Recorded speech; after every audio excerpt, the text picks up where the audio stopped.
Bonjour à toi, bienvenue sur la chaîne. Forcément, actualité concernant iMarketing. Aujourd'hui, on a toujours l'impossibilité forcément de pouvoir se connecter comme tu peux le constater. Pour autant, j'ai pu trouver une information justement qui était intéressante et que je souhaite également te faire partager. Donc ça se passe sur Telegram. Comme tu peux constater, donc c'est un compte que je suis assez régulièrement et donc un message qui est intéressant qui est paru du coup aujourd'hui que je souhaitais également te faire partager, qu'on va traduire ensemble. Et justement, donc ça a les conclusions qui a été réalisée par un utilisateur qui s'est intéressé justement au fonctionnement du site et des raisons qui fait qu'aujourd'hui on est actuellement voilà, en pleine coupure. Et donc je vais te traduire son message. Bonjour à tous.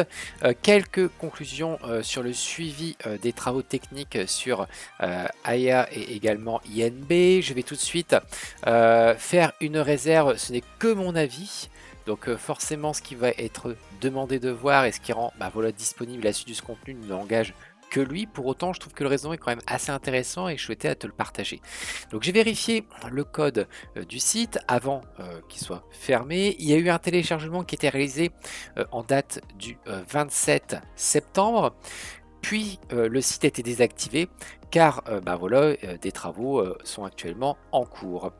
Et il faut redémarrer du coup des modules. Ce qu'il faut savoir du coup par rapport à ça, c'est que pendant ces opérations, il y a forcément tout le système voilà, qui est embêté. On a vraiment voilà, des ralentissements qui fait que du coup, à cause de ça, le site a dû justement, l'accès a dû être fermé.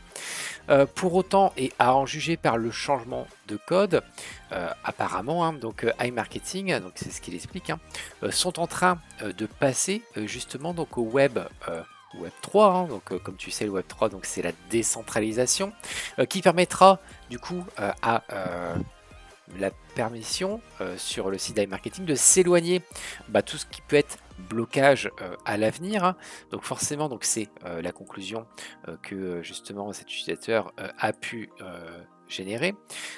Pour autant voilà ce qu'il explique, que ce n'est pas voilà un hacker, mais il ne peut pas aller plus loin. INB est également en train de mettre en place voilà l'intégralité avec enfin l'intégration pardon avec l'IA. Ils ont désactivé aussi tout ce qui est voilà, armoire auprès des hébergeurs qui fonctionnait. Donc voilà pourquoi est-ce qu'on a aussi l'erreur 522 qu'on voit beaucoup. C'est lié justement du coup à la fermeture de l'accès et à l'autorisation directement du site. Si, et donc ça c'est une conclusion qui est quand même assez intéressante pour se projeter sur un horizon de temps. Si justement le travail, le calendrier pardon, standard qui est généralement entre 30 à 40 jours avec un changement tel voilà, du serveur et des protocoles pour arriver sur un Web 3 est réalisé en termes de timing, ça représente quand même un gros travail pour les programmeurs. À ce niveau-là, on est quasiment voilà, forcément à 10 000 à l'heure, ça c'est tout à fait logique.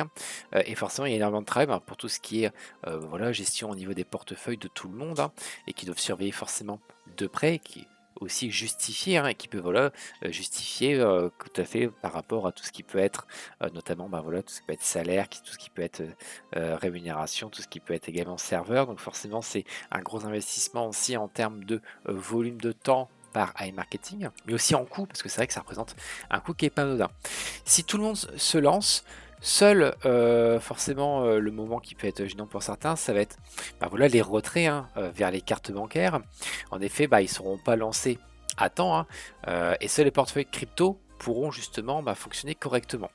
Donc c'est sûr qu'aujourd'hui, ça peut être forcément une interrogation qui peut se poser, c'est de se dire, oui, aujourd'hui, on sait que voilà, ils ont des problèmes et aussi des difficultés à se faire justement agréer avec voilà, des opérateurs de cartes bancaires pour pouvoir rembourser et pouvoir faire des retraits avec voilà, les cartes bancaires.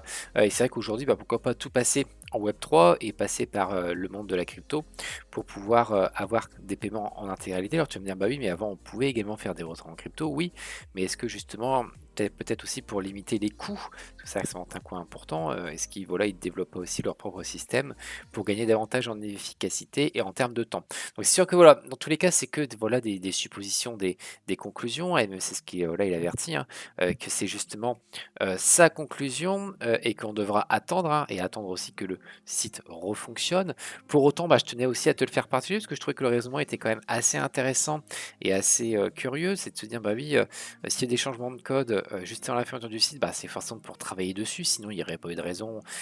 iMarketing aurait fermé leur site, aurait, justement fermé aussi leur chat, leur possibilité également de pouvoir échanger avec eux et c'est vrai que, bah, du coup, par rapport à ça, ça peut être un raisonnement qui peut se tenir et qui peut être vraiment logique.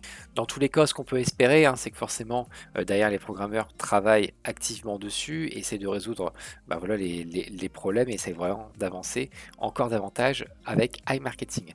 Voilà, écoute, j'espère que cette vidéo t'aura plu. Si elle t'a plu, n'hésite pas à liker et également à mettre un commentaire. Merci encore et à très vite. Salut.